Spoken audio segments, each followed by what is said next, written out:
너나 잘하세요. 자, 부산의 이슈를 아주 친절하게 짚어드립니다. 양미숙의 친절한 미숙씨, 부산 참여연대 양미숙 사무처장 스튜디오와 함께합니다. 어서 오십시오. 어서 오십시오. 네, 안녕하십니까. 자, 얼마 전에 북구청장의 장애인에 대한 약간 망언이 있었어요. 네. 그로 인해서 지역사회가 좀 충격을 받았는데 오늘 이 얘기를 좀 하신다고요? 어떤 네. 상황이었습니까, 그러면?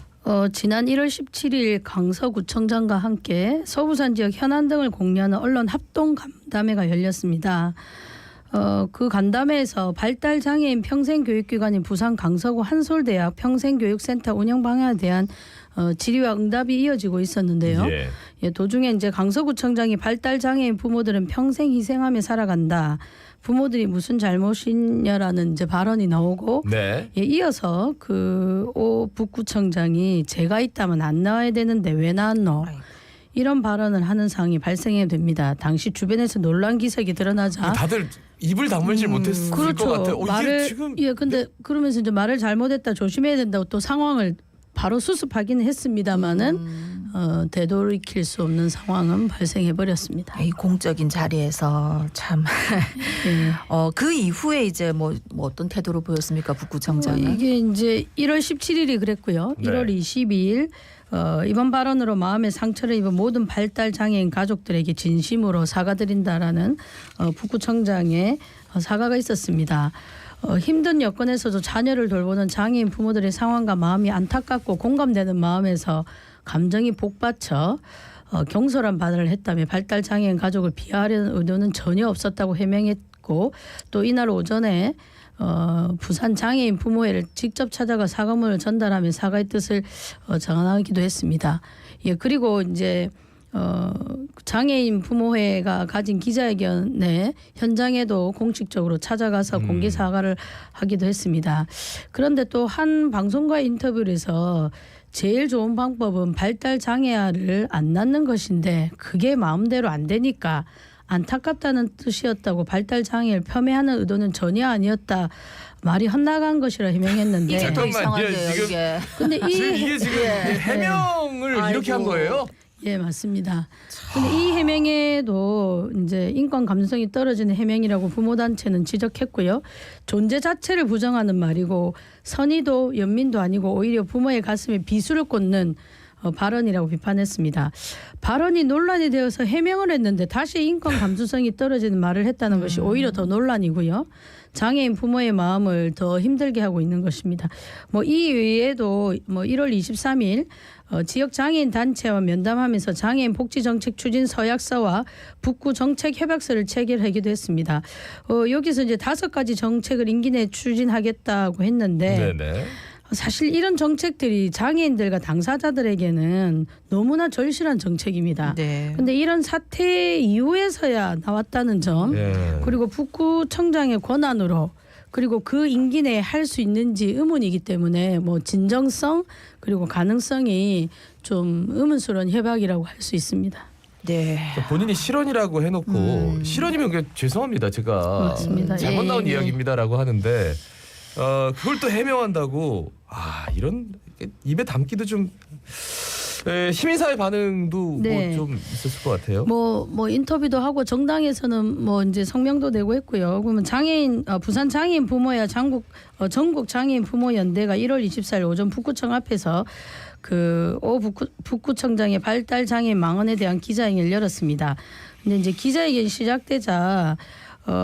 시작되기 직전에 한 장애인 부모가 발달 장애인 부모 가슴에 대못을 박은 북구청장 사퇴하라는 피켓을 들고 오구청장의 망언을 듣고 크게 충격을 받은 아내가 지금도 식음을 전폐하고 여전히 고통에서 헤어나지 못하고 있다고 호소하고 발달 장애인 부모들에게 씻을 수 없는 큰 상처를 준 구청장에 대해서 즉각 사퇴하라고 외치기도 했습니다. 피켓을 들고 또 외치기도 했고요. 그리고 기자회견에서는 한 인간으로서도 지역 주민의 삶을 책임지는 행정가로서도 부적절했고 맥락이나 전후 사정 살필 필요가 없다.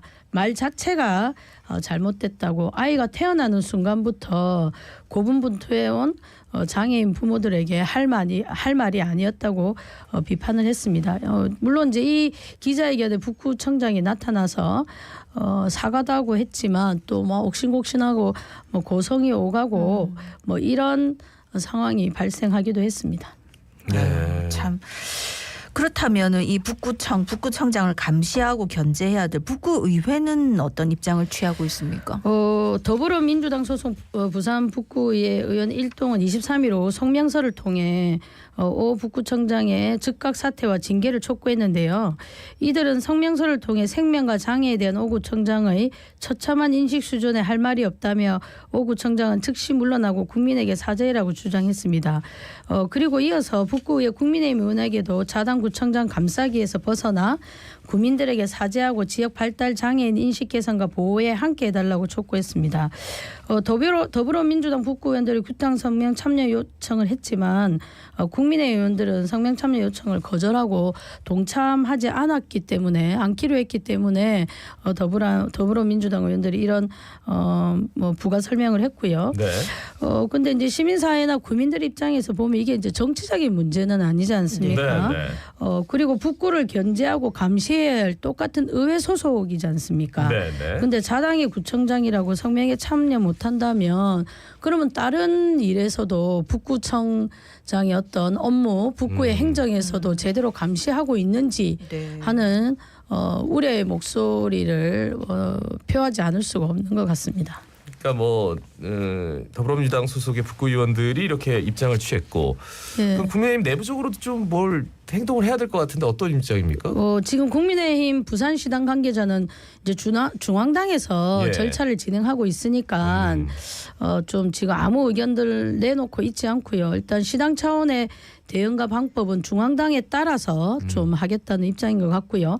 그러면 국민의힘 중앙에서는 어떤 입장이냐면 윤리위원회에서 24일 오후 4시에 중앙윤리위원회 회의를 통해서 오태훈 부산 북구청장에 대한 징계 절차를 개시하기로 의결했다고 발표를 했습니다.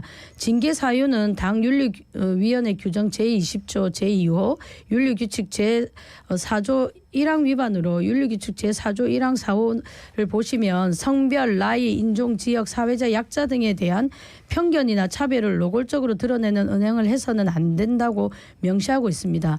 윤리위는 향후 북구청장의 소명을 듣고요. 그다음에 당원권 정지, 탈당 권유, 제명 등 징계 수위를 논의할 것이라고 발표를 했습니다. 네. 그런데 이제 이 오태훈 북구청장은 사실은 이번 일뿐만 아니라 또 다른 항소심도 진행 중이지요. 예, 맞습니다. 지난 지방선거를 앞두고 재산을 축소 누락 신고했다는 그 의혹이 있고요. 네. 그리고 자신을 홍보하는 문자 메시지를 수차례 보낸 혐의로 기소돼서 지난해 5월 1심에서 벌금 150만 원의 선고를 받아 당선 무효형에 해당하기도 합니다. 예. 현재 항소심이 진행 중이지만 만약 형이 이대로 확정되면 공직선거법상 당선 무효로 직을 잃게 될 처지에 놓여 있다고 할 수 있습니다. 근데 가끔 보면 이렇게 선출직 뭐 의원이나 그리고 자치단체장 이런 분들이 좀 무리를 일으키는 게 이게 처음은 아닌 것 같아요. 예, 맞습니다. 물론 이제 다른 구에서도 음주운전이나 네. 뭐 또 폭행 이런 것도 있는데 특히 이번 해 대에 북구의회가 북구에서. 좀 예. 이게 좀 많이 드러나는데요. 그리고 또 당도 모두 이제 국민의힘 소속입니다. 물론 다른 지역에서는 뭐 민주당 소속의 네. 의원도 문제가 있지만 북구의 국민의 소속 4명이 사회적 무리를 이렇게 구설수에 올랐습니다. 한 구의원은 지금 4명이니까 헛갈리지 말고 들으셔야 되는데 한 구의원은 지난해 6월 동래구에서 술을 마시고 음주운전을 하다가 경찰에 적발돼서 600만 원의 선고를 받았습니다. 네. 그런데 이 구의원이 경찰 조사 과정에서 자신의 신분, 그 구의원이라는 걸 숨기고 회사원이라고 진술하기도 했고요. 네. 그리고 이 의원 말고 또 다른 구의원은 지난해 9월 북구에서 술에 취해서 차를 몰다가 주차 차량을 들이받으면서 근거가 되었습니다. 이 두 명은 이제 구의 출석 정지와 국민의힘 당원권 1년 정지 등의 징계를 받긴 했습니다. 근데 이렇게 이제 조사하는 과정에서 또 다른 구의원이 2019년 음주운전을 한 사실이 뒤늦게 드러나 구의 자체 징계를 받으면서 국민의힘 소속만 음주운전이 이제 3명으로 늘었습니다.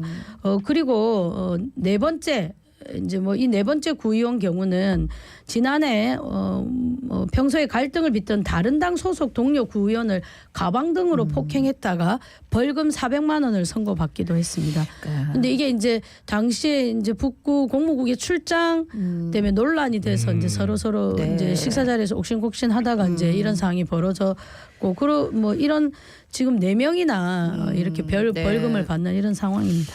아니 사실 이제 이 사건들 각각 따로따로 한때 그때 보도될 때마다 무슨 이런 일이 있나 하는 얘기들을 했던 게 기억이 나는데 근데 이게 한 구에서만 이렇게 진짜 북구청장도 그렇고 북구의원들도 그렇고 이렇게 계속 문제가 생기는 걸 어떻게 봐야 될까요? 뭐 책임과 근본적인 문제는 개인 아니겠습니까? 네. 자기가 공무원 이제 공직자의 신분이라면 스스로를 단속하고 자정하려고 노력해야 되는데 그래서 이제 가장 근본적이고 가장 큰 책임은 개인에게 있지만 구의원에서 국회의원까지 공당인 정당이 공천하는 과정이 있지 않습니까? 네. 국민의 세금이 들어가는 정당은 당연히 공천 과정에서 검증을 제대로 해야 되는 것이 의무입니다. 왜냐하면 우리 세금이 들어가니까 그렇지 네. 않습니까?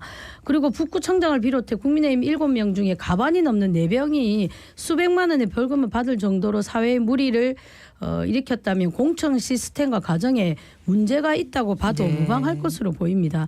지난 지방선거 시기 한번 돌이켜 보시면 네네. 이준석 전 당대표가 시험도 치게 맞습니다. 하겠다. 예. 이런 것도 발표하고 시험도 치고 했다고 하더라고요. 그 제가 들어보니까 뭐 좀 약간 요식적이었다고는 하는데 어쨌든 공천을 제대로 하기 위한 그런 시도는 있었던 것 같습니다. 이런 노력이 불필요하다는 건 아니지만 정말로 체계적인 시스템을 통해서 공정하게 제대로 공천을 했는지 냉정하게 평가해야 될 것 같고요. 국민의힘을 비롯해서 각 정당의 엄격하고 공정한 공천 기준과 근거가 필요하고 적어도 선출직에서 물의를 일으킨 사람은 재공천하지 않는 기준이 있어야 하지 않을까 싶습니다.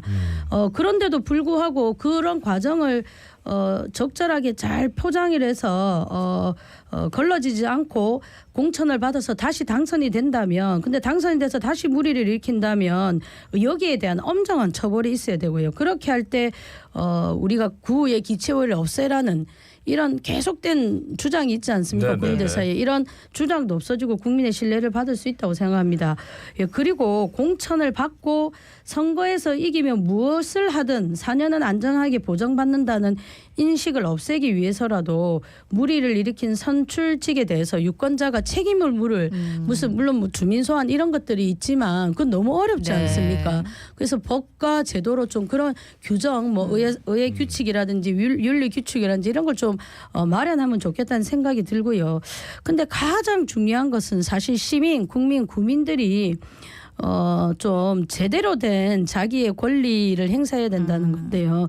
물론 너무나 많은 후보들이 나오니까 쉽지는 않지만 적어도 지난번에 잘못한 사람이 제대로 된 반성과 개선이 없다면 물론 반성하고 개선하면 사람들은 실수도 하고 잘못도 할 수 있기 때문에 또다시 선출직을 하지 말라는 무조건 해서는 안 된다고는 할 수 없지만 반성과 개선이 없다면 정당이 또 거기다 다시 공천을 했다면 투표로 심판을 해야 된다고 생각합니다.